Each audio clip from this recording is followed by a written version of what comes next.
The time is here. Baseball opening weekend is just a few days away, plus a surprise outcome for men's basketball over the weekend. We'll catch you up on everything that happened over the weekend on today's episode. You hear that? You hear that? That's special. There's a lot of lions, tigers, and bears, but there ain't but one razorback. Madden for maybe the win. Oh! The follow is good. Arkansas in overtime. I think he just made SportsCenter again. Arkansas is in hog heaven. They won the first ever national championship. All I want you to do tonight is play your best. Don't worry about making a mistake. You can make a mistake, that's fine, as long as you're going 100 miles an hour. Welcome in to episode 65 of the Woo Pig Weekly Podcast, your weekly source for all things Arkansas Razorbacks. Episode 65 is brought to you by Homefield, the home premium vintage collegiate apparel. We say it every week. Go check them out. They have fantastic Arkansas gear, just in time for baseball season to be here. Go check them out. You can use that promo code Variety Sports in all caps to receive 15% off that first order. They just dropped their new Arkansas collection that has six pieces in it. Fantastic. Go check it out. And we'll jump in here. Regular host Caleb back with you, and we got Seth back here after, a week's hiatus of, becoming a father. So, how's everything been with that adjustment and becoming a dad? Man, lack of sleep, that's something I'm getting used to for sure. But overall, it's been awesome. He's pretty dang good baby for the most part, and he's been a life changer for sure.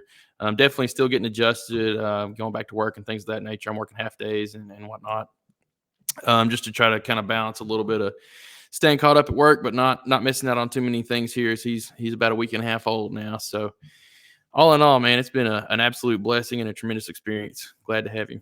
Yeah, again, we're happy for you and glad to have you back here. And, we'll jump into Arkansas basketball news here, where Arkansas women's basketball took on Florida on February 8th, as the men didn't have a midweek game this week. They had kind of a long off week. And so it was more women's basketball as they went on the road to Florida and ultimately fell in this one 85-81. Leading scorers in that game, Michaela Daniels with 26 points, Leah Scott with 20, and Sailor Poffenbarger with 15. On the rebounding side, you had Sailor Poffenbarger lead the way with 12, getting herself a double-double. Miriam Dowda leading second with 9, and then Michaela Daniels and Samara Spencer each had 3 rebounds. Shooting-wise, Arkansas shot the ball pretty well in this game, going 43.1% from the field, 25 out of 58. 40.7% from the three-point line, going 11 of 27, and 100% from the free throw line, going 20 out of 20. Just fell short there. I mean, it's just one of those games where the ball didn't bounce your way. Everything as far as number-wise looked good for Arkansas. It was maybe just one or two plays there that, didn't go our way, and ultimately we lost that 4-point game. But you can't blame on the free throws in this one. No, not at all. That's an awesome line to see. 20 out of 20 is about as good as you can hope for. That's quite a few attempts as well. So good job getting to the line and into the paint there and drawing some fouls. This was just kind of a shootout, honestly. Everybody was hitting shots. It wasn't just us. Florida was too. I think we had a couple of turnovers that ended up hurting. But like you said, there's not really one specific thing you could blame this loss on. It's just a hard-fought game that came down to a couple of extra possessions for Florida. And I mean, and some games fall out that way. So overall, a well-played game. I thought we had a good game plan going into it and got a lot of good open looks. They scored just a few more buckets than we did. Yeah, I mean, there's not much more to it than that. You can't ask for a better performance, with the shooting. You have, multiple players scoring 20 points. You have your consistent rebounder with Sailor, so it's like one of those things where unfortunately, it didn't bounce your way this time, but you got to come back next time and kind of try to turn things around. And, speaking of turning things around, surprisingly enough, I don't think it's going to make a difference on the season. But we saw a little bit of a different team this weekend as Arkansas had Georgia coming to town. And it felt like one of those situations where we didn't really know what was going to happen. Most people thought, Georgia's going to come in here and kind of run away with it, as our struggles have, seemed to get worse since we played them the first time. And that wasn't the case. You had some guys step up, and one of those guys, Arkansas won this game 78-75.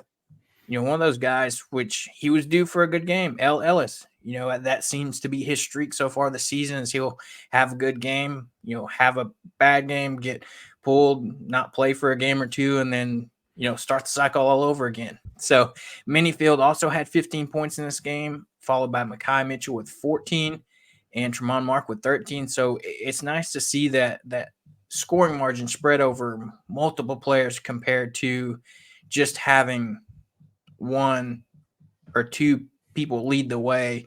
And then in the rebounding side of things, L. Ellis and Tremont Mark and Mekhi Mitchell all had 5 in this game, followed by Keon Minifield and Devo Davis with 4 rebounds each, and Jalen Graham with 3. Shooting-wise, Arkansas shot 57.1% from the field, going 28 of 49, 35.7% going 5 of 14 from the three-point range, and 65.4% from the free throw line, going 17 out of 26. And then, this game was Devo's return game as well. And so overall, a very close game where that 65% free throw percentage almost cost us the game here. And, with us only winning by 3. But overall, it was good to see these guys come out and actually play competitive basketball and not seem like the season's lost in a sense. Yeah, I think, we've talked about it all year long, but I think the effort was there this game. You've seen it the last 2 weeks roughly, where it seems like maybe there's been a little bit of incremental increase in effort from a handful of guys, namely Minifield, Mitchell, Graham, L. Ellis, obviously, in this game. And then Tremont Mark, I mean, the effort for him has been there all year long. He's the one person that I think has actually at least been consistent for the majority of the year. And he had a good game as well. But the Keon Minifield and Mekhi Mitchell connection is the one piece that has kind of improved in my eyes as the year's gone on, that they've been able to utilize and kind of go to here later in the year. A lot of pick and roll looks with Mitchell, and he's a bigger body that can really kind of make some space for himself down low. Gets to the line a little bit, nothing wild. But he's got enough of an offensive presence to score around the basket. Maybe not quite as well as Graham can, but I think he's more consistent with his handles down low and not getting himself into a dumb double team and then coughing the ball up as much as Graham seems to do from time to time.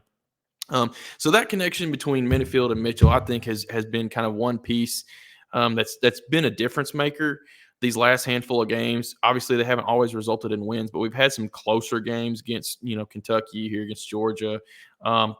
That's helped. Obviously, the Missouri game. So obviously, the season isn't really where you wanted it to be, but you have finally seen a few improvements kind of spring their way through the mixture of mess that's kind of been this season. And you're getting a little bit more consistency out of a few of these guys. And the good thing is you got a guy like Minifield who very likely should be back next year, I would think. That's developing into a pretty good floor facilitator. Obviously, the whole roster's got a lot of room for improvement, but I can see where he could kind of be your go-to point guard for next year's class, and getting to see some spurts where he's really kind of running the show out there has been refreshing these last couple of games. So that's something to kind of build off of, and for fans to rally behind him and see his development. It's been fun to see how he got kind of plugged in midway through the season, getting his eligibility, and then how he's been able to kind of develop and bring some offensive chemistry to this team that's been lacking when he's not on the floor, frankly. So that's been cool, and a way exaggerated take on the whole scenario there. But I think for real, him and Mekhi Mitchell, the chemistry that they built has kind of provided enough consistency to keep us in some games and sneak a win here and there, like this Georgia win. Yeah, that's true. And can't blame 57% shooting either. That's awesome. That's probably one of our highest clips all year. Yeah. I was about to say, you read my mind there on that take where, I agree. It seems like that connection with Minifield and Mitchell and the pick and roll offense just seems to be, really there. The way that Minifield plays very up-tempo, it gives them the chance to get down the floor and get that mismatch, or, just beat guys down the floor, and him able to dish it off to Mitchell. And, here down the stretch in these past, 3 to 4 games has really stepped up his game, starting from Kentucky to Missouri. And, we kind of saw a lull there against LSU, but, he's had some decent outings down the stretch, and I think he's really stepped up towards the end of the season. And, for all intents and purposes, the season's really over besides playing out the rest of these games, unless Arkansas does a very Arkansas thing and gets really hot and just goes through and wins the SEC tournament and gets the conference championship bid. But that's a very It's a long shot. unlikely chance of that happening. But if anybody were to do it, it would be a very Arkansas thing to do.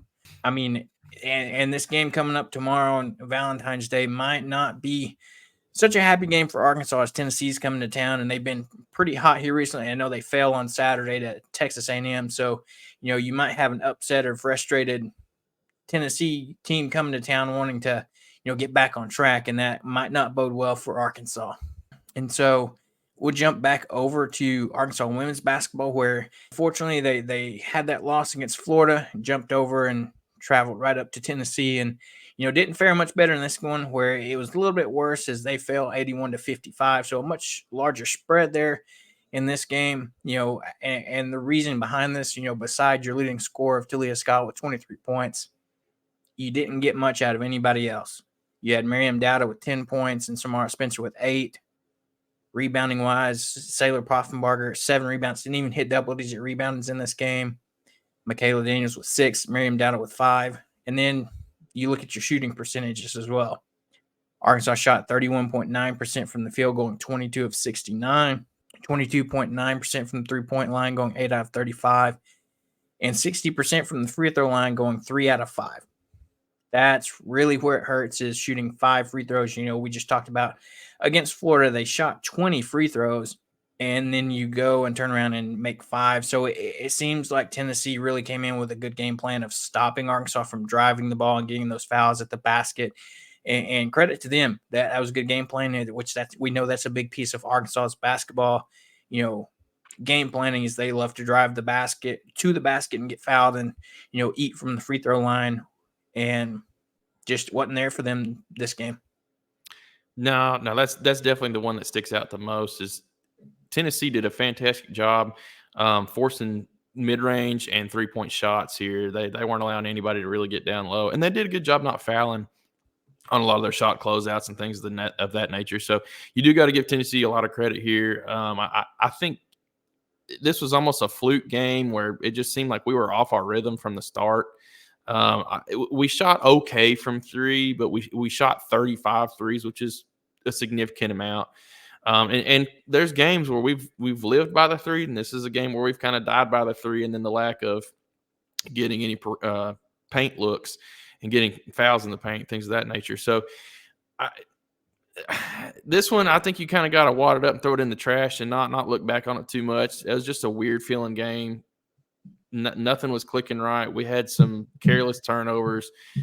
Didn't rebound particularly well. And I think a lot of that was some of the rebounds that were coming off were long rebounds that we weren't able to get.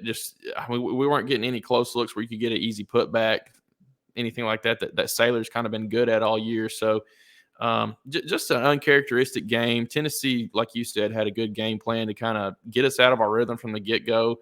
That it looked to me like they ran some mixtures of man and like a weird zone that was hard to penetrate. So we were, settling for a lot of dribble around threes, and sometimes that works for us. And obviously in this game, it didn't do the job, but got to scrap that one and just kind of move on and kind of get back to what's been good for you. And try to scheme a little bit differently when you are facing zones that you have a tough time penetrating. Yeah, that's very true. And it's like you said, we got to get back to it because, if you remember, we talked with David last week where he, mentioned, looking at the projections, Arkansas is right there on the bubble of potentially making the tournament. These 2 losses don't help, but you've still got a few more games this season that if you can come out and, get some big wins, looking through the schedule for the rest of the season, you've got Missouri coming to town. We beat them on the road there, so take care of business at home. We got to travel to Texas A&M, another, pretty good team as far as SEC wise. You got Vandy, you got South Carolina that's coming to town, which, they're the number 1 team in the country. Hopefully we can just, put up a fight and keep it manageable there. Hey, who knows? Maybe Arkansas pulls out a shocker, and then you end the season on the road at Ole Miss. So there's still plenty of games if you can go on and maybe out of these final 5 games, go 4-1, 3-2. I think you might set yourself up pretty good to hopefully get a, potentially tournament bid to, make a run in the tournament or even have some success in the SEC tournament as well. And so it's like we said, they've got to get back to that consistency piece we've seen them have all season. You had 2 losses here back to back. So let's come back home against a Missouri team you've already, went against once. You won. Get back on track like we know that they can do, that they've showed they can all season. And then hopefully make a run and get a tournament bid. Yeah, I think that's definitely the goal. And this team's got enough talent to do that. Like I said, you just got to flush this one and move on. The previous loss against Florida, I mean, they played a fantastic game that just didn't quite go their way at the end. So this Tennessee game, in my mind, is just it's an off night. Forget about it. You know you can play better than that. Come back out the next time and do play better than that. Just got to execute. Yeah, very true. And so we'll take a quick break here, and we'll be back to cover some Arkansas Gymnastics, Tennessee, and let you know what's going on with Arkansas softball and, Arkansas baseball is here. You know what I like? I like to be comfortable. I also love representing my favorite sports teams. And in the Clutch, I am able to have the best of both worlds. In the Clutch Apparel is your one-stop shop for all things sports. They have officially licensed gear from all your favorite teams and players from the NHL, MLB, NFL, and more. They have sports classic tees from yesteryear and beyond. Check out their full website in the link down below. When you enter the promo code Variety Sports, you get 10% off everything site-wide. Feel comfortable with your sports apparel and go over to their website now at intheclutch.com. And don't forget to use our code Variety Sports to get 10% off. All right, we are now back, and we're going to cover some Arkansas Gymnastics. As unfortunately, we had that loss on the road at LSU last weekend. We really wanted to come back and bounce back against the top Florida team this weekend, and unfortunately, that wasn't the case here. It was a much closer match in a sense of Arkansas improved some of their issues that they had last week. They ultimately lost this meet 197.850 to 196.050. Really, they cleaned up some areas on bars where last week they had a couple of, falls where they, slipped and, didn't really execute the routine to know the way we know they can. Came back out, had great execution on bars, just wasn't able to stick the landings, which was key because that's going to give you some deductions, and that was highlighted by the commentators in this meet was, and that was a big difference between, Florida and Arkansas. They were able to come out and, have those stuck landings, and those will make a difference. But if you look at the scores on this, Florida outscored Arkansas in every event except for the floor performance, which we know that's one of Arkansas's really big strengths this season. One thing that, really struggled that stands out to me is that beam performance. We had 2 falls where we had to count one of them, as you have 6 gymnasts perform and you count the top 5 scores, and with 2 falling, you had to count one of those falls, which is going to bring your score down. And then, we outscored them by a whole 1/10 of a point in the floor performance, which is big. And, if we could have capitalized maybe on our beam performance, which was our last one of the meet, this could have been a closer match for Arkansas. Yeah, definitely good take there. I think we lost by an entire point on the beam. Florida scored a 49.45, and we scored a 48.425. So that entire point differential right there is just kind of the difference in the whole matchup. Everything else is pretty close, very, very minimal discrepancies here and there, to your point on stuck landings and just minor execution. But that's what gymnastics comes down to. It's the small things that make a big difference because the competition is so tough, so tight. Everyone is so good that there's very few mistakes in these events. And so it's the small things, those little minor deductions that can make or break a meet. And obviously this one right here, we had a few costly things go against us to cause the loss against Florida. But overall, I mean, we're still in a good spot. We're still even with one of our worst showings, we still put up over a 196 total, and that's pretty solid. That's kind of the metric. If you're 196 plus, then you're doing fairly well. It's when you're in those 197 plus ranges that you're kind of in the top echelon of the country. And that's, we've had those. We've had a couple of those already this year, some 197.2s, if I remember right, somewhere around in that range that set program records. So we're getting into that kind of echelon.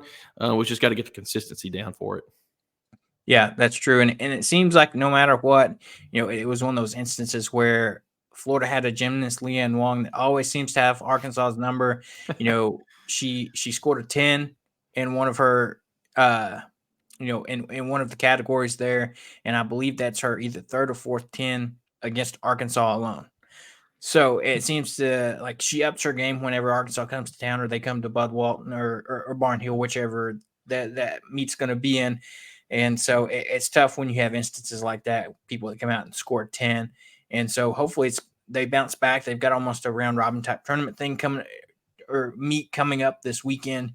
And we'll hit that here in a minute, but we'll jump over to Arkansas tennis where women had a couple of losses as on the 9th, they fell to Grand Canyon 4-0 and to number 24 Arizona State on the 10th 4-0. Arkansas men's tennis bounced back to get a win over Nebraska 4-3. And then as we jump down to the big, busy sport of the weekend, Arkansas softball got their season kicked off this weekend as they went down to Boca Raton, Florida in the Paradise Classic and had, several games this weekend, I think total 5, and went 4-1, which you can't ask for much better than that and unless you go undefeated. But that last game was a very tough matchup between us and Penn State, and we'll hit that here in a minute. But we'll start off with a Friday matchup where they took on Marshall on February 8th, which was last Friday. They got the win 10-3 in this one, where Hannah Kamzen, or around Arkansas, she's known as Ha. She pitched 4 2/3 innings for Arkansas in relief with 3 strikeouts.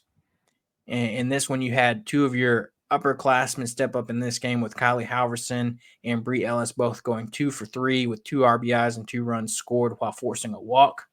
So that's big for them. So, you can't ask for a better start to the opening game of the season here. Yeah, putting up 10 runs, that's definitely an exciting thing to see out of your first game, kind of get through some of those jitters, as they say, and get a little bit of consistency down. Those are 2 names, Kylie Harrison and Bree Ellis, you're probably going to hear a lot this year. They've got hot bats.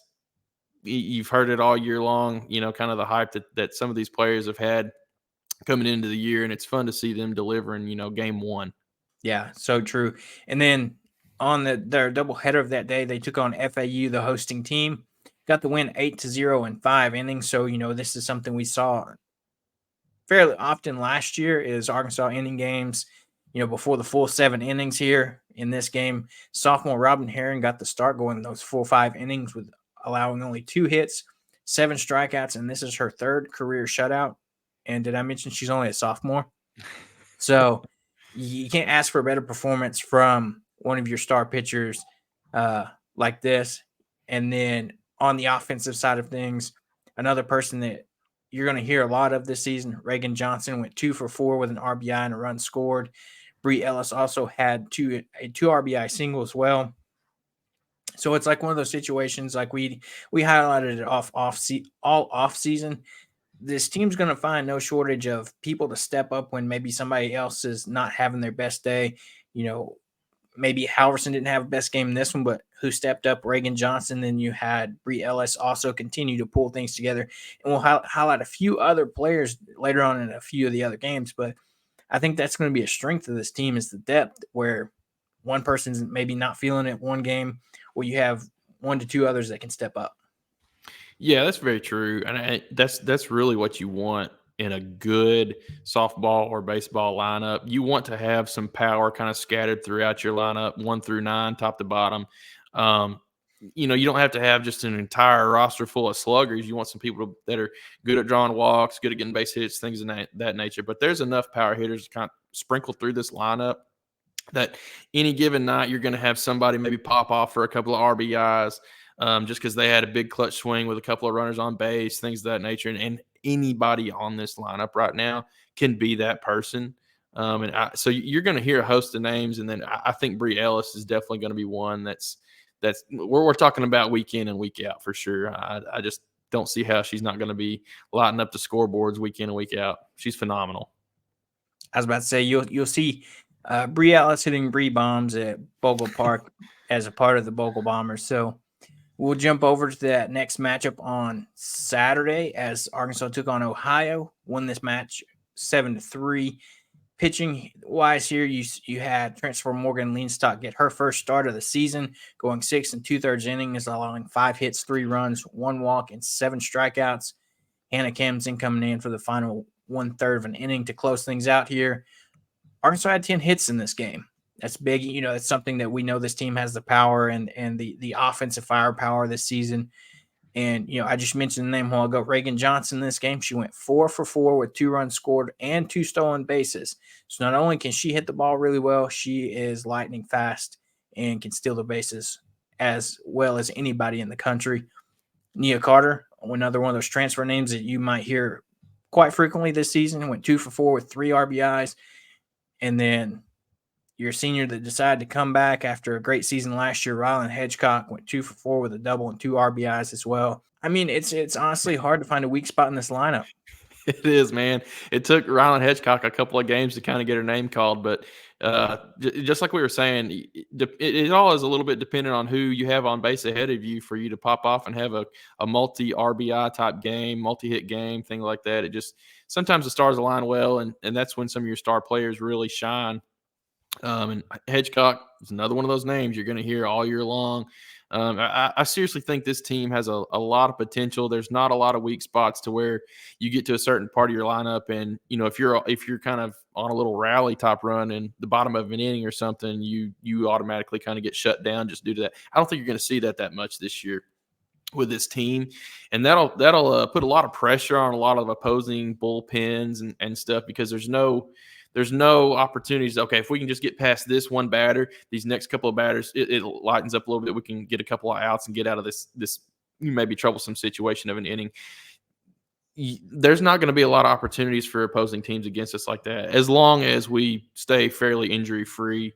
That's something you got to kind of knock on wood and hope the best for it. It sometimes seems to get all of our Arkansas teams. We're notorious to get injury bugs off and on. So if this team can stay healthy, and this roster gels together kind of the way they've looking like they have been just in this little opening tournament style format, they've got a lot of potential, man. Yeah, very true. And you see that as on the final Saturday of this tournament, they had a doubleheader here. They took on Michigan State, and they can show they win those close games. All those games so far have been 2, 3, 4 run differences. Well, they came out and won a 65 game as, this was almost a pitching duel here. You had Reese Berlin get her first start of the season, going 3 innings, allowing 4 hits, 2 runs.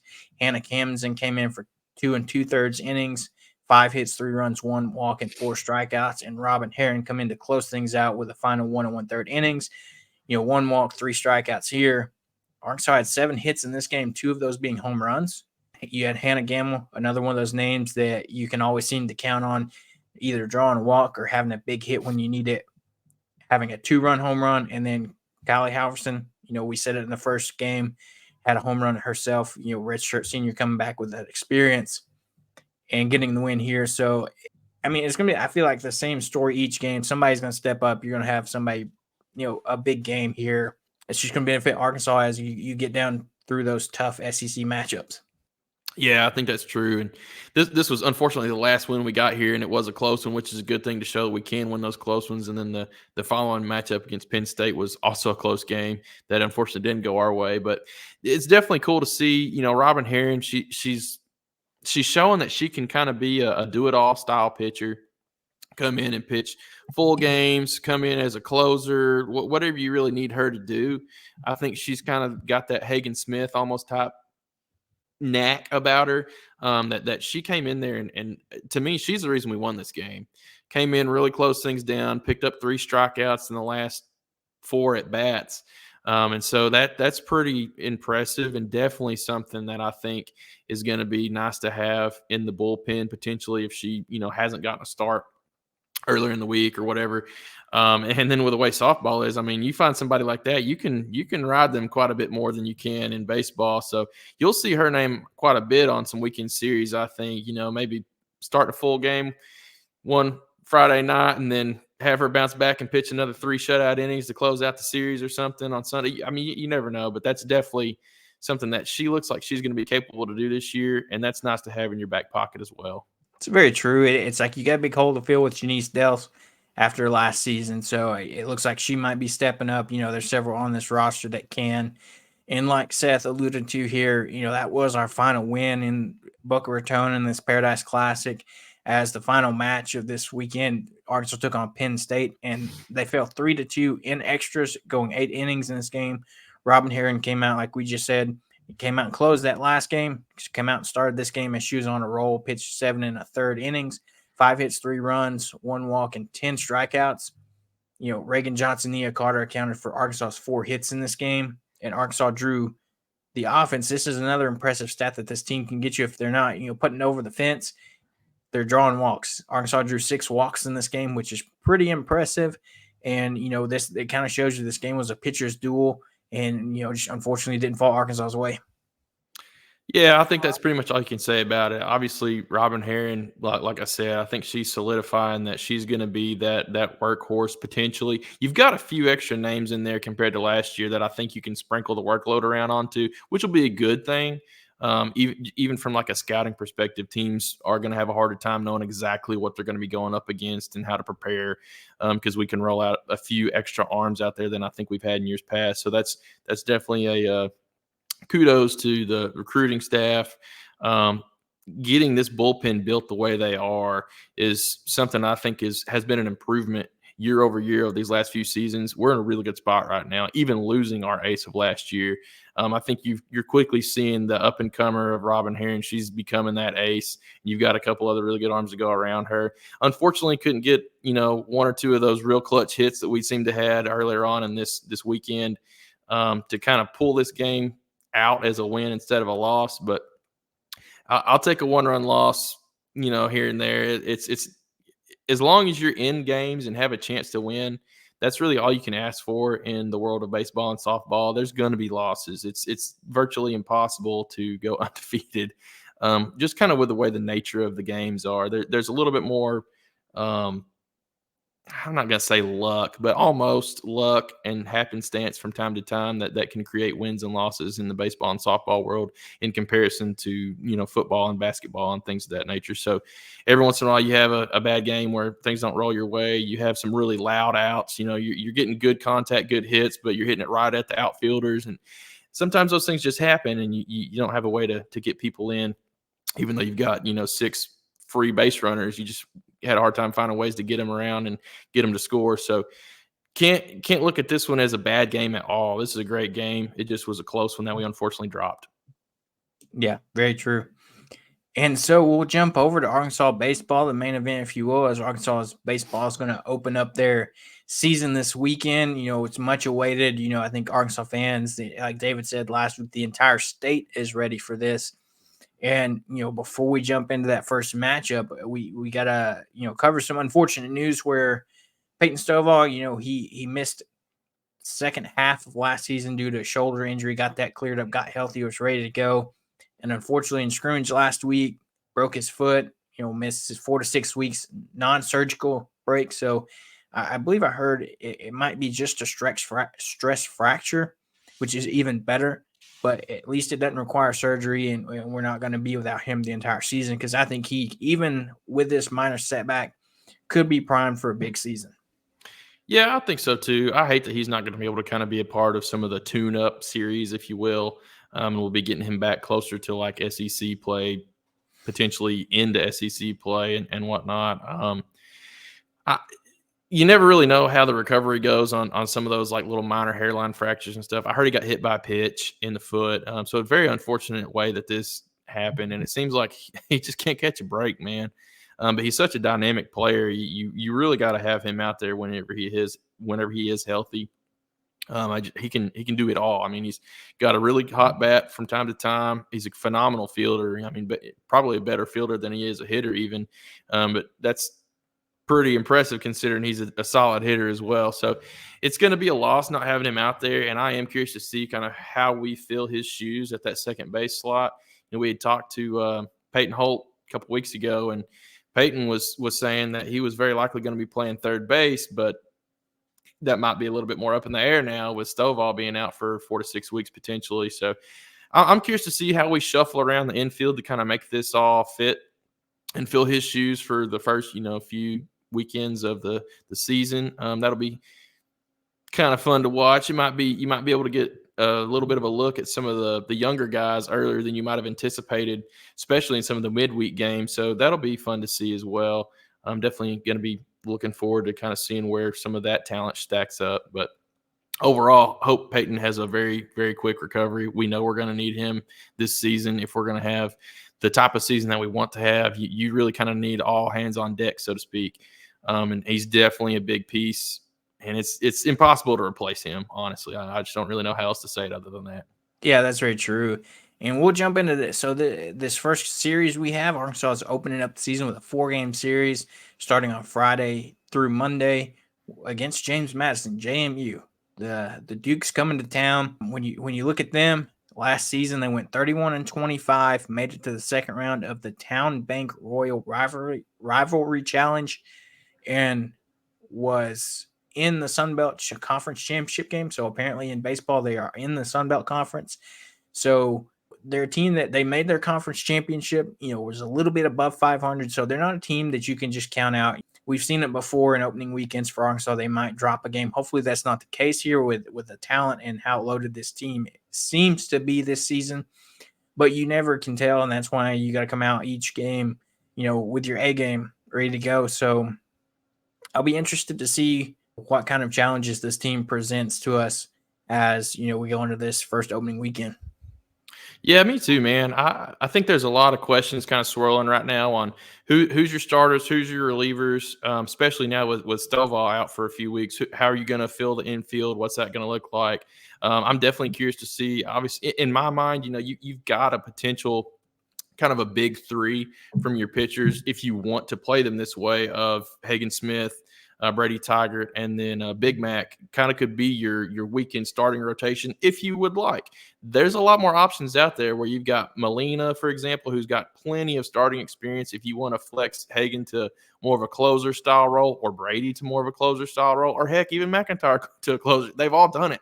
They all can do it. And so the possibilities with the way this bullpen is like dang near endless. So it'll be fun to see, since we've got a good 4-game series this weekend, to kind of see how the pitching lineup stacks up in each of those games, who we start, who do you trust as your relievers and your closers and things. And obviously, it's not like an SEC matchup where everything's critical on who you're rolling out. And if somebody gets into trouble, you might let them work a little bit more to try to get out of trouble instead of having as many pitching changes as you might see in like an SEC series, for example. So I'm excited to see our pitching first and foremost, and how that's all going to shape up across the entire weekend. And then there's a couple of names out there, man. Vahiva Aloy, I tell you what, from all the highlight reels I've seen so far from some of the scrimmages, and just the tout that he's getting on national media recognition. I mean, he's potential finalist for the Golden Spikes, and this is his first year here at Arkansas. With the amount of exposure that he's going to get here, I think that's going to do him nothing but big favors, honestly, as far as that kind of goes. So there's a couple of guys out there that I'm really looking forward to see play, seeing what they can do when it comes to actual game time scenarios and things of that nature. But it's going to be a fun year. I mean, to your point earlier, I think everybody's so excited for this to get here, to hopefully have some more consistent, competitive Arkansas sports teams that don't disappoint you, kind of the way that football and basketball has. That'll be refreshing. I hate to put it that way, but I think we're all looking forward to it just for that alone. And I know you and I were going to be there this weekend, catching a couple of these games, at least one, maybe two of these games. And it's going to be fun rooting for these guys all year long. Yeah, that's so true. It's one of those things that, baseball is always a fun time around here in Arkansas with how consistent their play is. And like you said, and, we even heard it from Peyton Holt the other day where, he even mentioned Aloy as well. He said, if he remembered correctly, every scrimmage, it seems like he's hit a home run in every single one of them. And, it's almost to the point of like, do we put him on ice until series gets here and we don't use up all that home run power? But I don't think that's the case. I think, like you said, I'm excited to see him play. He is Golden Spikes Award watch list kid, and he's one of those guys that somebody mentioned it the other day. He's going to be here for at least 2 seasons due to the way the age and Major League Draft works. we'll have him this season, next season. So that's some good chemistry between him and some of the guys on this team.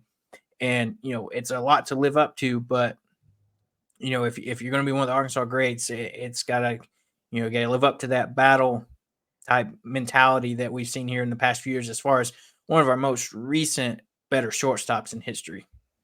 Yeah, no doubt. And that's the comparison a lot of people have been saying, is that he may not quite be as smooth as butter as Jalen Battles looked out there at shortstop, but that he's got potentially a little bit better bat than Jalen did. Jalen had some monster home runs and stuff, but he would have some cold streaks and some hot streaks. He had a really hot streak in the SEC tournament, if everybody remembers correctly. Got real hot during that. But anyways, that's kind of what everybody's been saying. That's kind of the buzz, is that he looks like a slightly smaller version of Jalen Battles out there, kind of roaming around at shortstop, and is very fluid and very smooth in his approach on charging balls and things like that in that shortstop position. And then just, obviously everybody says the bat is just ridiculous, that he can hit anything, and half the stuff he hits leaves the park. So that's definitely exciting things to hear. And I'm ready to hear that train horn go off a couple of times when he's up there at the plate. Oh, 100%. And so as we'll start wrapping up here, upcoming events for Arkansas. Arkansas's got a jam-packed weekend with baseball and softball being kicked off now. The weekend schedule is going to be pretty packed, through the rest of the spring and into summer here. With, first thing, Arkansas men's basketball has Tennessee coming to town at 8:00 tomorrow night, Valentine's Day. So what better way to sit down with your significant other and watch some Arkansas basketball? It may not be the prettiest thing, but as we're used to it as Arkansas fans. So jump over to Arkansas softball. They left the great state of Florida and headed out to Arizona, as they are in the Bear Down Fiesta tournament type of opening, season event. And their first matchup is Long Beach State at 12 p.m. on February 16th. And then, like we just mentioned, Arkansas baseball is taking on James Madison here at home for the opening series of baseball. That's going on February 16th through the 19th. So that is Friday through Monday. And then softball has their second matchup of the Bear Down Fiesta against Arizona at 5 p.m. on the 16th. And then on the 17th, take on Omaha at 12:30. And then men's basketball will travel to Mississippi State at 1 o'clock on the 17th to take on a road matchup. Arkansas softball then comes back to play Arizona again at 3 p.m. on the 17th. Gymnastics, like we just mentioned, they have a round-robin type meet, as they are going to be taking on Cal, Oklahoma, and Washington at 7 p.m. on the 17th. Softball comes back and plays Omaha again at 10 a.m. on the 18th. So this is more of a round-robin style tournament than we saw in the Paradise Classic. Arkansas women's basketball has that game against Missouri at home at 3 p.m. on the 18th. A big bounce-back game for them that they need to come back out and get back on the winning track. Then gymnastics has another round-robin meet against Alabama, Arizona, and TWU at 2 p.m. on the 19th. And we round things out with Arkansas men's basketball traveling to Texas A&M at 6 p.m. on February 20th. So, like we said, a full slate here as Arkansas. Things are all going and up to full speed here. And so, as always, don't forget to like and subscribe to our podcast on YouTube, Apple Podcasts, Spotify. Click those like and subscribe buttons. That helps us out a lot. And thank you for listening to today's episode of Wool Pig Weekly, and we'll be right back here next week.